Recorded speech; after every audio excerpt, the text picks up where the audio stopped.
I grew up in Anoka, Minnesota. My parents, Doug and Sherry. I had two sisters, Alicia and Carissa, and graduated from Anoka High School, which has had 5 Olympic Greco-Roman wrestlers, which is an interesting fact.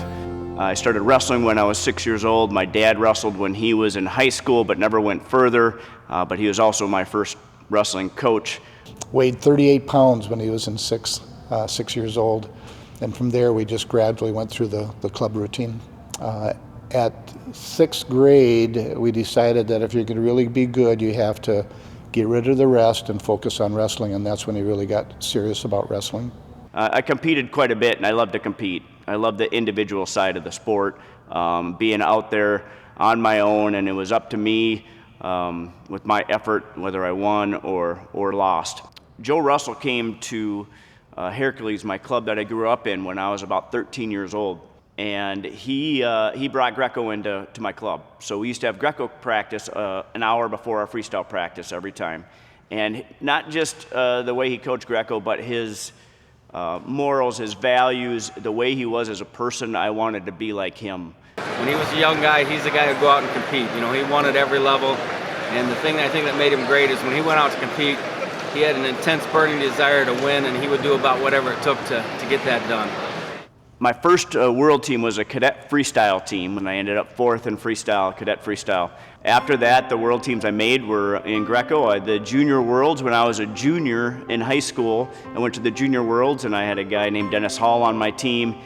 And then 2 years later, when I was a freshman in college, I made another junior world team where I won my silver medal in my junior worlds. Wrestled some tough competitors, and actually in the finals of the junior worlds, I had the same opponent I had in the finals of the Olympics, Armin Nazarian from Armenia. I went to the University of Minnesota to wrestle folk style in college, and also Minnesota's had a long tradition of Greco-Roman, and that was one of the reasons why I went there. Greco was always important to me. I was an All-American for the University of Minnesota, and then stayed in Minnesota and trained with Minnesota Storm. I started to excel in Greco because of my underhook position. Even when, whatever style I was wrestling, I always ended up in an underhook. So when I got to Greco, it was like, well, I have a great underhook, so now people have to deal with that all the time. I don't have to worry about the legs as much, and I fell in love with it. The hip toss in particular is a move that I've done since I was very young, 8 or 9 years old, and it continued all the way out through my career in the NCAAs, to be an All-American, and in the Olympic semifinals I get to throw one. So the underhook position kind of brought me to Greco, and then I learned to love the fight, the battle of Greco, the hand fight, and getting on your opponent, and love the battle of Greco-Roman wrestling.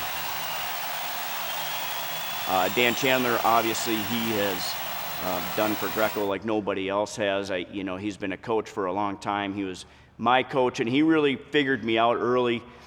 I met Brandon Paulson for the first time when he was probably 15 or 16 years old, and he had already won multiple national titles.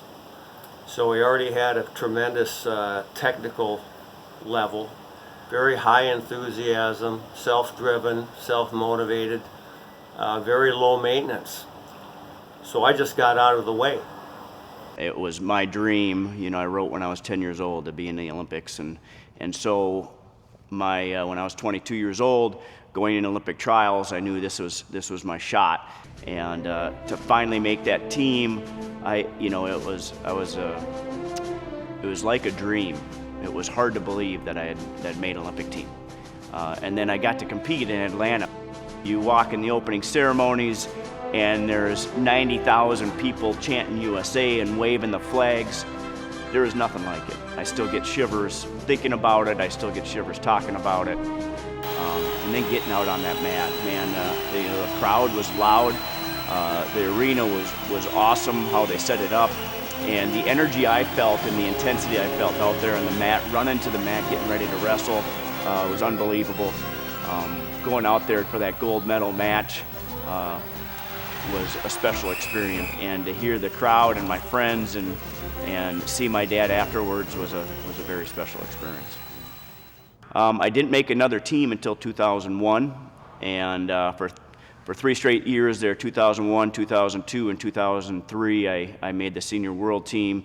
In 2001, I was a silver medalist in the Worlds, and I really think during those 3 years, 2001, 2002, and 2003, including 2004, I was at my best. I came home from Olympic trials. I just lost obviously 2 out of 3 in a match, and a 17-minute match, and the high school coach came to my house and said, "Hey, I got a guy, and he just needs more. I can't give him enough." So I met Jake Deichler at that time. When he told me to do something, I did it, didn't matter what it was, and I knew that I looked at him and saw a man who was much more than just the ultimate competitor and passionate about the sport of wrestling, but I also saw, a great father, great husband, great son, and super involved in the sport of wrestling as coach and in the community, and I wanted that. So nothing better, no one better to learn from than Brandon. Figured out after coaching Jake that wrestling was really my passion. And so now for the last 9 years, we have run Pinnacle Wrestling Club, where we've had a few world champions and many national champions, and I've enjoyed every second of it being an influence on kids' lives as much as anything.